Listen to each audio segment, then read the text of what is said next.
बघा की या व्हिडिओमध्ये मी जी लिनियर इक्वेशन आहे त्या लिनियर इक्वेशनमध्ये असणारी जी पहिली बेसिक मेथड आहे की ज्याच्यामध्ये तुम्हाला दोन इक्वेशन प्रोव्हाइड केले जातात आणि दोन इक्वेशन प्रोव्हाइड केल्यानंतर तुम्हाला त्याच्यामध्ये जे व्हेरिएबल्स असतात ते व्हेरिएबल्स फाइंड आउट करायचे असतात.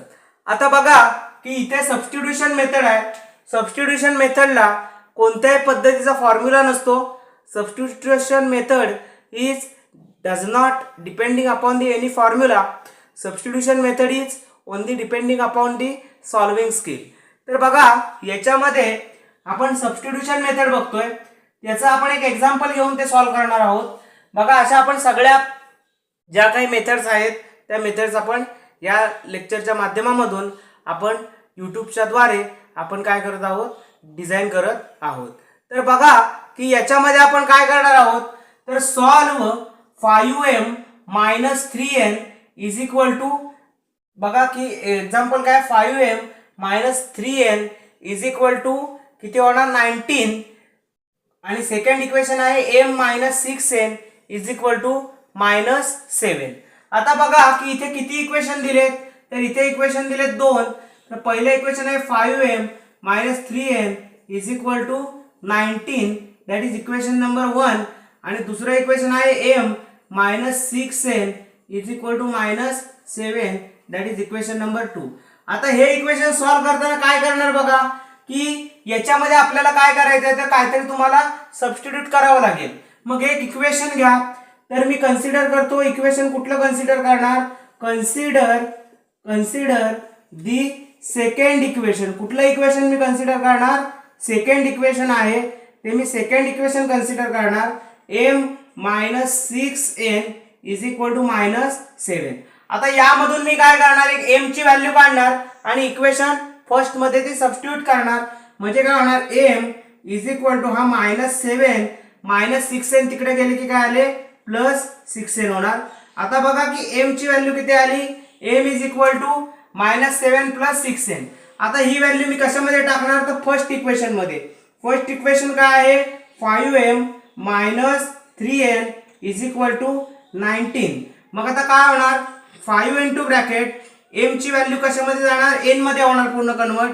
मग m च्या ठिकाणी व्हॅल्यू किती येणार, minus 7 plus 6n minus 3n is equal to किती येणार 19 येणार. आता याच्या पुढे काय करायचं बघा की या 5 ने या ब्रॅकेट मध्ये असणारे मायनस 7 प्लस 6n ला काय करायचं, मल्टिप्लाय करायचं. म्हटल्यानंतर काय होणार, या 5 ने जर या ब्रॅकेटला मल्टिप्लाय केलं तर 5 इंटू मायनस 7 हे किती आले मायनस 35. 7 चा टेबल आपण 5 पर्यंत म्हणणार. मायनस 7 मल्टिप्लाय बाय 5 हे किती होतात मायनस 35. कारण ब्रॅकेटच्या बाहेर जी टर्म असते त्याने कंसाच्या बाहेर जे पद असतं त्याने कंसातील प्रत्येक पदाला गुणायचे. ब्रॅकेटच्या बाहेर जी टर्म आहे आउटसाइडला त्याने इनसाइड वाल्या सगळ्या टर्म्सला मल्टिप्लाय करायचंय. मग 5 मल्टिप्लाय बाय मायनस 7 मायनस 35 झाले. किती झाले मायनस 35. मध्ये प्लस आहे ते तसंच द्यायचं. 6n मल्टिप्लाय 5 किती झाले, तर हे झाले 30n minus 3n is equal to किती झाले 19 झाले. किती झाले 19 झाले. आता बघा की हे minus 35 plus 30n minus 3n. बघा की 30n ला साइन कुठला आहे, 30n ला साइन प्लस आहे आणि 3n ला साइन मायनस आहे. दोन नंबरची साइन डिफरंट आहेत. जर दोन नंबरची साइन डिफरंट असतील तर त्याची सबस्ट्रॅक्शन होत आहे आणि लार्जर नंबरचं साइन जातं. म्हणून 30n मधून 3n गेले, किती राहिले 27n इज इक्वल टू किती राहिले 90. किती राहिले 19 राहिले. आता हे काय होणार की बघा की इकडे मायनस 35 तिकडे जाऊन प्लस 35 झाले. तर 27n इज इक्वल टू हे 19 किती झाले 19 मायनस 35 चे तिकडे जाऊन काय होणार प्लस 35 होणार. म्हटल्यानंतर किती होणार 27n इज इक्वल टू, आता हे किती 19 प्लस 35 म्हणजे किती होणार बघा की हे 9 प्लस 5 केले तर किती होणार 14 चे 4 म्हणजे किती आलं 54 आन्सर आलं. आता बघा की 27n इज इक्वल टू 54 आहे. म्हटल्यानंतर काय होणार की 27 ला n हा मल्टिप्लाय आहे, इकडे जाऊन डिवाइड झाला. म्हटल्यानंतर n इज इक्वल टू किती होणार 54 divided by 27. So n is equal to 27 1 जा 27 and 27 2 जा 54. म्हणजे n ची व्हॅल्यू तुम्हाला किती मिळाली? 2 मिळाली.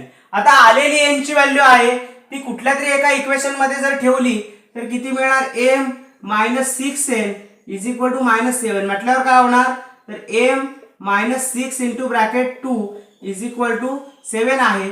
म्हणजेच काय होणार? देअरफॉर m - 6 2 जा 12 इज इक्वल टू किती झालं ते?